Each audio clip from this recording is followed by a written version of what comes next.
वाल्मीकि रामायण में वर्णित कथा के अनुसार लंका में युद्ध अपने अंतिम पड़ाव पर था। भगवान श्री राम की सेना आगे बढ़ती ही जा रही थी और रावण के अनेकानेक महारथी रण में वीर गति को प्राप्त हो चुके थे। अब तक रावण भी समझ गया था कि श्री राम की सेना से जीतना उतना सरल कार्य नहीं है जितना वो समझ रहा था। तब उसने अपने छोटे भाई कुंभकर्ण को जगाने का निर्णय लिया, जो ब्रह्मदेव के वरदान के कारण 6 महीने तक सोता रहता था। जब कुंभकर्ण नींद से जागा तो रावण ने उसे स्थिति से अवगत कराया। इस पर कुंभकर्ण ने रावण को उसके इस कार्य के लिए खूब खरी खोटी सुनाई, किंतु अपने भाई की सहायता करने से वह पीछे नहीं हटा। जब कुंभकर्ण रणभूमि में पहुंचा तो उसकी काया देखकर वानर सेना में खलबली मच गई और राक्षस सेना निश्चिंत हो गई। कुंभकर्ण इस युद्ध को अधिक खींचना नहीं चाहता था, इसी कारण उसने सीधे भगवान श्री राम से युद्ध करने की ठानी। किंतु वानर वीरों के होते हुए वो श्री राम तक कैसे पहुंचता।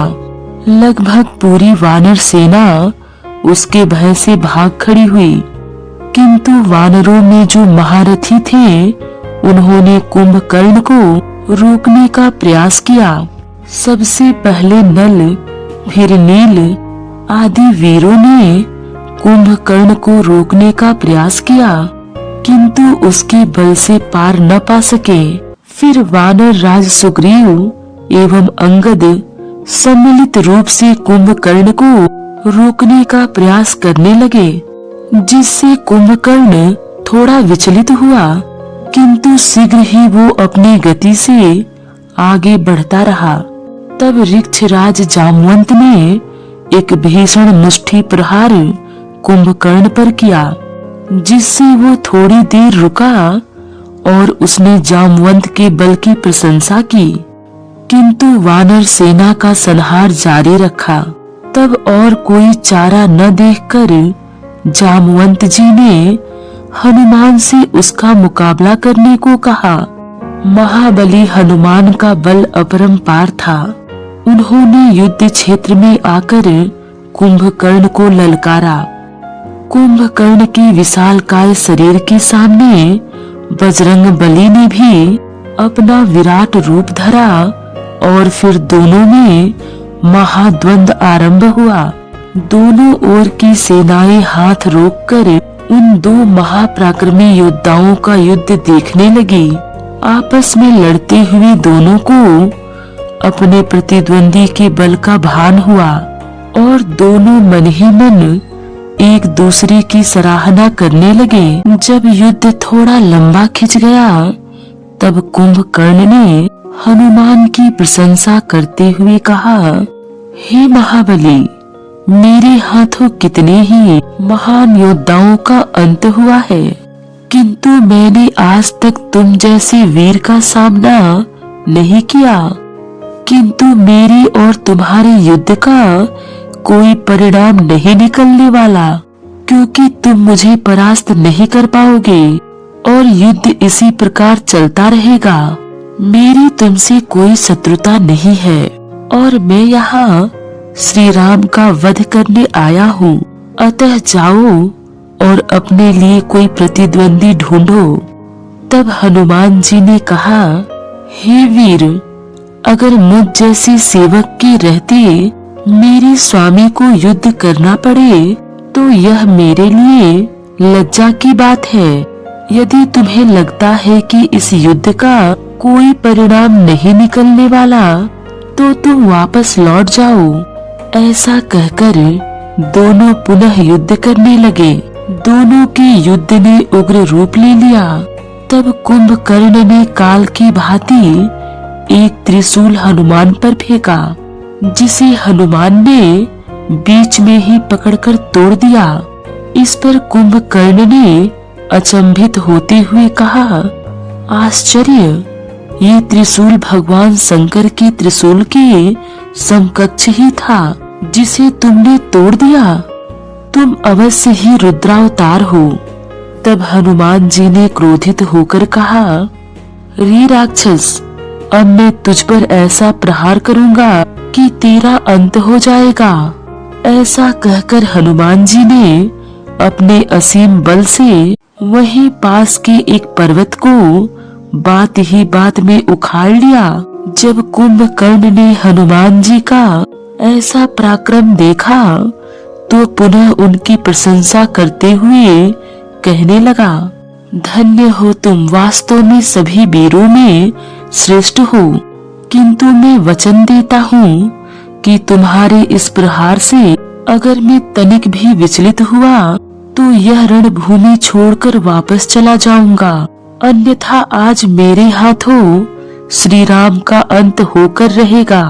कुंभकर्ण की ऐसी चुनौती सुनकर हनुमान जी ने अपनी पूरी शक्ति से वह पर्वत कुंभकर्ण की ओर फेंका, किंतु आश्चर्य, महाबली के इस भीषण प्रहार से भी कुंभकर्ण अपने स्थान से तनिक भी नहीं हिला और कुंभकर्ण के वज्र तुल्य वक्ष से टकराकर वो पर्वत चूर चूर हो गया। कुंभकर्ण के ऐसे भीषण कर्म को देखकर हनुमान जी भी कुंभकर्ण की प्रशंसा किए बिना नहीं रह सके और फिर उन्होंने निर्णय किया कि यह योद्धा तो भगवान श्री राम के हाथों ही मृत्यु पाने के योग्य है। इसके बाद कुंभकर्ण का युद्ध क्रमशः लक्ष्मण एवं श्री राम के साथ हुआ और भगवान श्री राम के हाथों ही कुंभकर्ण की मृत्यु हुई। वह मोक्ष को प्राप्त हुआ। रामायण में वर्णित कथा के अनुसार भगवान श्री राम के तीखे बाणों से दशानन रावण धराशायी हो गया। भगवान श्री राम जानते थे कि एक महाज्ञानी पंडित और राजनीतिज्ञ आज संसार से जा रहा है। उन्होंने अपने अनुज लक्ष्मण जी से कहा कि हे लक्ष्मण, रावण अपनी अंतिम सांसें गिन रहा है, तुम जाओ उससे कुछ ज्ञान की बात सीख कर आओ। प्रभु की आज्ञा पाकर लक्ष्मण जी ने जाकर ज्ञानोपदेश के लिए रावण से निवेदन किया। तब रावण ने कहा, श्री राम तो त्रिलोक के स्वामी हैं, सर्वज्ञ हैं, वे क्या नहीं जानते हैं। फिर भी यदि इस दास से कुछ सुनना चाहते हैं तो पहले मुझे मेरे अंत समय में दर्शन देने की कृपा करें, तब मैं कुछ सुनाऊंगा। भगवान श्री राम रावण के सम्मुख गए। तब रावण ने कहा, प्रभु, यह मेरा अंतिम समय है। रक्त के प्रवाह के कारण ज्यादा कुछ कह पाना कठिन है, फिर भी कुछ सुनाता हूँ। रावण ने आगे कहा, हे राम, मनुष्य को यदि कोई शुभ कर्म करने की इच्छा हो जाए तो उसे शीघ्र ही कर लेना चाहिए, और यदि कोई अशुभ कर्म करने की इच्छा हो जाए तो उसे टालते टालते टाल ही देना चाहिए। मैं कोई पढ़ी सुनी बातें नहीं कहता हूँ, अपने जीवन के अनुभव से जो मैंने सीखा है वही कहता हूँ। एक बार मैं नरक की ओर से गुजर रहा था। वहाँ मैंने देखा कि जीवों को बहुत दुख दिया जाता है।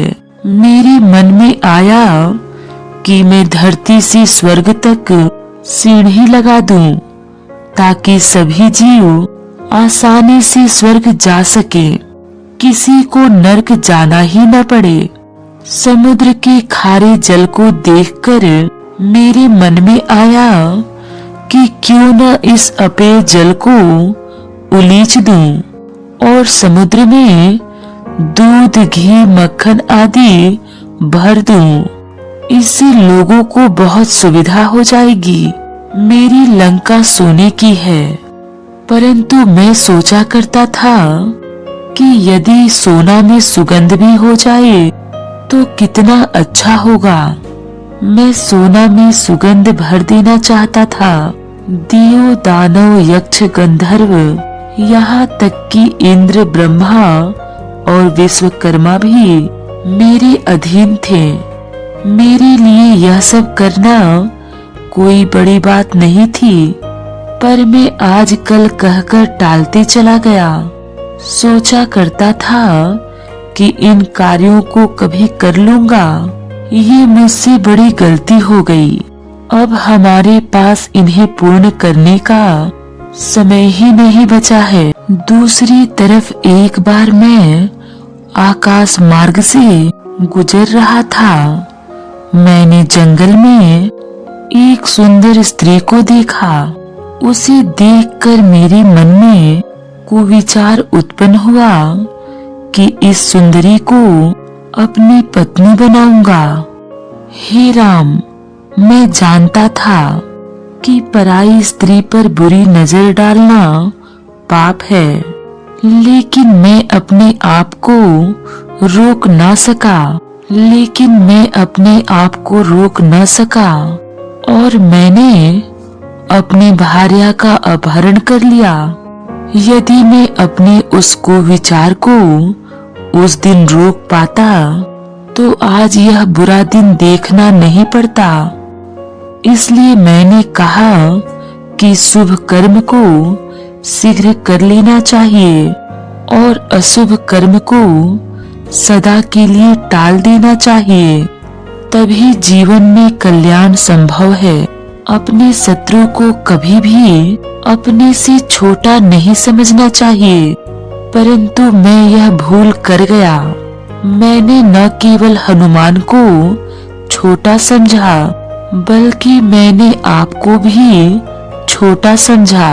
मैंने जब ब्रह्मा जी से अमरता का वरदान मांगा था, तब मनुष्य और वानर के अतिरिक्त कोई मेरा वध न कर सके ऐसा कहा था, क्योंकि मैं मनुष्य और वानर को तुच्छ समझता था। यही मेरी गलती थी। रावण ने अंतिम बात ये बताई कि अपने जीवन का कोई राज हो तो उसे किसी को भी नहीं बताना चाहिए। यहाँ भी मुझसे गलती हुई। मैंने अपनी मृत्यु का राज अपने भाई विभीषण को बताया, जो आज मेरी मौत का कारण बन गया। ये मेरे जीवन की सबसे बड़ी गलती थी। इतना कहकर रावण का गला अवरुद्ध हो गया और उसके प्राण पखेरु उड़ गए।